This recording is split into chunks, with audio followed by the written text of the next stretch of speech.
Un homme qui tourne sur lui-même à une vitesse vertigineuse, les pieds martelant le sol en rythme, 200 pas à la minute, sous un masque aux couleurs éclatantes qui représente la femme la plus belle du monde.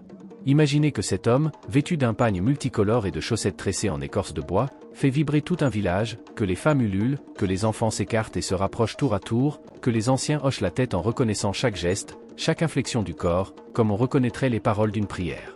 Imaginez que cette scène se répète 2 à 3 fois par semaine dans les villages du centre-ouest de la Côte d'Ivoire depuis les années 1950, et qu'elle vient d'être consacrée par l'UNESCO comme l'un des trésors vivants de l'humanité tout entière. Vous êtes devant le Zaouli. Et si vous pensez que la danse est simplement du divertissement, si vous croyez qu'un masque n'est qu'un bout de bois sculpté, alors ce qui va suivre va vous obliger à reconsidérer entièrement votre vision de ce que signifie hériter d'une civilisation. Parce que derrière le Zaouli, il y a une question qui dépasse largement les frontières de la Côte d'Ivoire. Dans un monde qui se standardise à grande vitesse, qui broie les particularités au nom de la modernité, comment une communauté peut-elle choisir de résister, de transmettre, de survivre à travers la beauté? C'est exactement cette question que nous allons explorer. Et la réponse, vous ne l'attendez pas là où vous la trouverez. Pour comprendre le Zaouli dans toute sa profondeur, il faut d'abord comprendre la Côte d'Ivoire, ce pays d'Afrique de l'Ouest coincé entre le Ghana à l'est, le Burkina Faso au nord, la Guinée et le Libéria à l'ouest, et l'océan Atlantique au sud.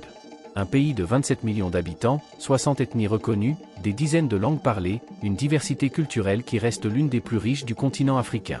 Le Zaouli désigne une danse et une musique populaire pratiquées par les communautés Gouro, dans les départements de Bouaflé et de Zuénoula, en Côte d'Ivoire.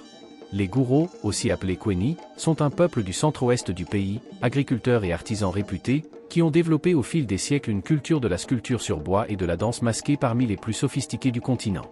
Ils vivent principalement dans la région de la Maraoué, un territoire de savane et de forêt-galerie que traversent les rivières Maraoué et Bandama, et leur organisation sociale repose sur des chefferies villageoises où les anciens tiennent une place centrale dans la transmission des savoirs. Ce contexte est essentiel à saisir, parce que le Zaouli n'est pas une danse qui s'est développée dans un vacuum artistique. Elle est le produit d'une société précise, d'une vision du monde précise, d'un rapport à la beauté, à la femme, à la communauté, qui s'est construit sur des générations et des générations de pratiques collectives. Le Zaouli est une danse et un rythme qui rendent hommage aux femmes. Cette dimension est fondamentale et souvent sous-estimée par les observateurs extérieurs. Dans une société traditionnelle patriarcale, créer un masque et une danse entiers pour célébrer la beauté féminine, c'est un acte culturel profond, une forme de reconnaissance symbolique qui dit quelque chose d'essentiel sur les valeurs de ce peuple. Il existe différentes légendes sur l'origine du masque Zaouli, dont le point commun est qu'il a été inspiré par une jeune fille d'une beauté extraordinaire dont le nom serait Djelalou Zaouli, la fille de Zaouli. Certains récits parlent d'une jeune femme si belle que son souvenir a inspiré un sculpteur à immortaliser ses traits dans le bois, pour que le village puisse continuer à la contempler après sa mort. D'autres versions évoquent un rêve, une vision, un message des ancêtres transmis par l'intermédiaire d'un artisan particulièrement doué. Mais toutes ces légendes convergent vers le même point central. Le Zaouli est né du désir de capter la beauté, de la fixer, de la faire danser pour que tous puissent en bénéficier. Korogo, dans le nord du pays, bien que Terre Sénoufo par excellence, n'échappe pas à cette influence grandissante. Le Zaouli s'est progressivement répandu bien au-delà de ses terres d'origine, touchant d'autres ethnies, d'autres villes, d'autres espaces de vie, devenant peu à peu un symbole de l'identité culturelle ivoirienne dans son ensemble. Créé à Zrabi Seifla dans les années 1950 par Winaila, le masque Zaouli est animé durant ses prestations par un rythme du même nom. Le premier danseur porteur de ce masque est Kwaibi Voizier. Ce moment de création, dans les années 1950, est déjà en soi un fait remarquable dans l'histoire des traditions africaines, parce qu'il démontre que la culture vivante n'est pas un bloc figé hérité d'un passé immémoriel, mais un organisme en perpétuelle évolution qui répond aux besoins de son époque. Winaila, cet artisan visionnaire, n'invente pas le Zaouli de toutes pièces, il s'inspire de 2 masques préexistants dans sa communauté, le Boulou et le Djola, et le Zaouli est de ce fait également appelé Djelalou Zaouli qui signifie littéralement Aouli fille de Djola. Il y a dans cette genèse une logique de synthèse créatrice que les anthropologues ont souvent soulignée comme caractéristique des cultures africaines dynamiques. On ne détruit pas l'ancien pour créer le nouveau, on l'absorbe, on le transforme, on lui donne une descendance. La beauté du Zaouli frappe immédiatement les villages voisins. La beauté de Zaouli a poussé les gens à danser et l'a rendue très populaire, puisqu'elle a été adoptée dans tous les villages Gouro puis s'est élargie à tous les Ivoiriens. Cette propagation organique, de village en village, de bouche à oreille, de corps à corps, est l'une des formes de diffusion culturelle les plus puissantes qui soient. Elle ne repose sur aucune institution, aucun média, aucun budget de communication. Elle repose uniquement sur la force de l'expérience esthétique partagée. Un spectateur voit danser le Zaouli, est saisi par quelque chose qu'il ne parvient pas tout à fait à nommer, et rentre dans son village avec le désir de reproduire cette expérience. Chaque village du peuple Gouro a son propre danseur de Zaouli. Habituellement, les danseurs se produisent lors des funérailles, des divers festivals et des fêtes. Les musiciens et chanteurs de l'orchestre appellent le danseur avec la musique. Le danseur arrive avec un masque recouvert de tissu. Plus tard, lorsque le tissu est enlevé et que le public voit la beauté du masque, le danseur commence à bouger très rapidement avec un certain rythme. Ce rituel du dévoilement est crucial, il crée une tension dramatique, une attente, une surprise renouvelée à chaque représentation, même pour ceux qui ont déjà assisté à des dizaines de performances. Le costume lui-même est une œuvre d'art totale. Le danseur porte au niveau des pieds des grelots et des chaussettes fibreuses faites en écorce de bois, lesquelles sont peintes en couleurs vives. Tout le reste du pied ainsi que la jambe sont recouverts d'un pantalon fileté dont les mailles laissent entrevoir le corps du danseur. Son buste est recouvert d'un pagne traditionnel aux motifs multicolores fixés sur le masque. Les grelots aux pieds ne sont pas là par hasard, ils rythment chaque pas, transformant le corps du danseur en instrument de musique à part entière, créant une symphonie corporelle où le son et le mouvement sont inséparables. Sculpté dans du bois de Yaranza, chaque pièce d'art prend environ 6 jours à compléter.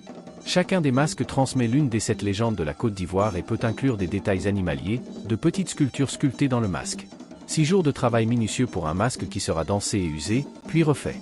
6 jours de patience et de savoir-faire artisanal pour quelque chose qui n'a pas vocation à finir dans un musée, mais à vivre, à transpirer, à vibrer dans la poussière d'une place de village.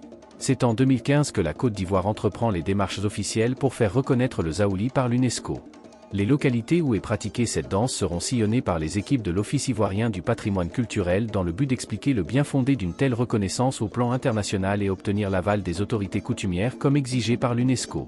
Cette consultation des autorités coutumières n'est pas une simple formalité bureaucratique, elle reflète une tension réelle et profonde entre la logique institutionnelle internationale, qui cherche à cataloguer et protéger, et la logique communautaire, qui préfère que ces trésors restent vivants plutôt que classés. 2 ans de démarche, de consultation, de dossier, et le 6 décembre 2017, la décision tombe.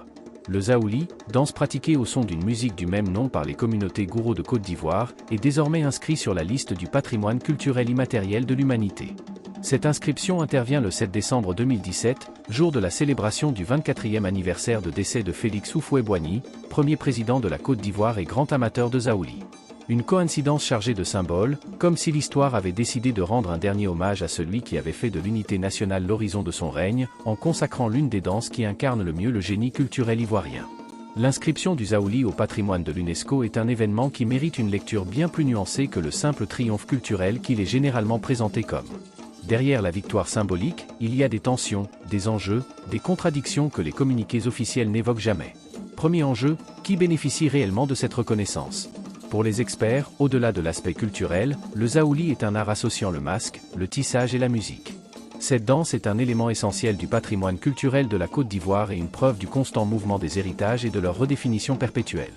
L'Office ivoirien du patrimoine culturel, dans ses propres documents, justifie l'inscription par le tourisme et les retombées économiques. La mise en valeur touristique des éléments patrimoniaux labellisés UNESCO est donc une source de recettes financières multiples pour l'État de Côte d'Ivoire. Voilà qui est révélateur. L'État voit dans le Zaouli une ressource économique, un produit d'appel touristique, une image de marque nationale. Les sculpteurs qui passent 6 jours à tailler un masque, les musiciens qui jouent sous la chaleur, les danseurs qui s'épuisent à plus de 200 pas à la minute voient-ils la couleur de ces retombées économiques ? Deuxième enjeu, la question de l'authenticité.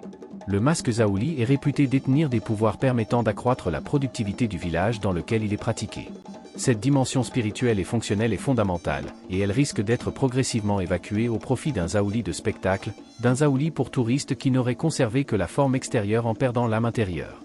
Ce masque est un masque profane, il n'est pas sacré et on ne lui fait pas d'offrande.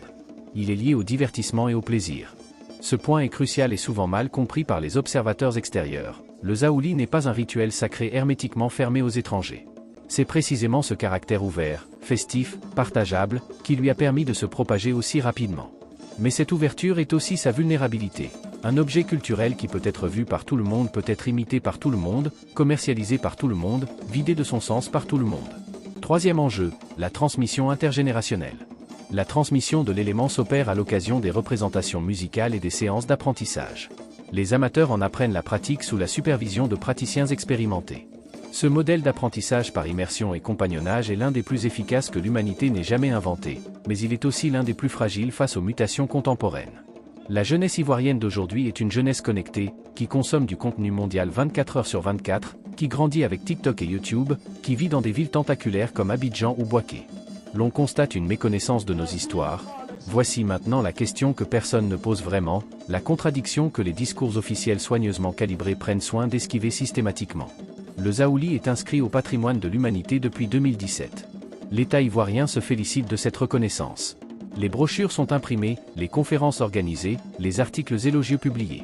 Mais pendant ce temps, dans les villages du pays Gouro, dans les quartiers populaires des villes ivoiriennes, dans les esprits des jeunes qui grandissent entre l'attrait de la culture mondialisée et le poids de leur héritage, une question se pose avec une urgence croissante. Qui va réellement danser le Zaouli dans 50 ans? Le problème n'est pas théorique. Les meilleurs danseurs, auditionnés par un jury de l'UNESCO avant son classement au patrimoine mondial, furent chronométrés à plus de 200 pas minutes. Ce niveau de maîtrise technique est le résultat de années d'entraînement intensif, de sacrifices physiques, d'une discipline de corps et d'esprit qui demande un engagement total. La chefferie traditionnelle, garante des traditions, joue un rôle clé dans le processus de transmission. Mais la chefferie traditionnelle elle-même est fragilisée par les mutations sociales contemporaines. L'exode rural vide les villages. Les jeunes partent vers Abidjan, vers la France, vers le Canada, attirés par des perspectives économiques que les terres ancestrales ne peuvent plus offrir. Et voilà le paradoxe cruel, à mesure que le Zaouli gagne en reconnaissance internationale, son vivier naturel de praticiens s'amenuise dans les campagnes où il est né. L'UNESCO classifie, et les villages se vident. Le masque est célébré dans les musées du monde, et les danseurs cherchent du travail en ville. Il y a dans ce processus quelque chose d'une amère ironie que personne dans les hautes sphères institutionnelles n'a encore réellement le courage de nommer. La protection patrimoniale, dans sa forme actuelle, est souvent plus efficace à immortaliser les formes mortes des cultures qu'à maintenir vivantes les formes vivantes. Elle photographie l'oiseau au lieu de protéger la forêt. Elle catalogue les gestes sans garantir les conditions économiques et sociales qui permettent à ces gestes d'avoir encore du sens pour ceux qui les exécutent. Et il y a une autre tension, plus délicate encore, que des chercheurs ivoiriens eux-mêmes ont soulevée. La représentation de soi sur Facebook, YouTube et TikTok exige un renouvellement des contenus attractifs et surtout originaux. La jeunesse ivoirienne connectée est en train de se réapproprier son patrimoine culturel par les réseaux sociaux, parfois de manière créative et vivifiante, parfois de manière superficielle et déformante. Les vidéos de Zaouli circulent sur YouTube, partagées des milliers de fois, commentées en français et en anglais par des internautes du monde entier.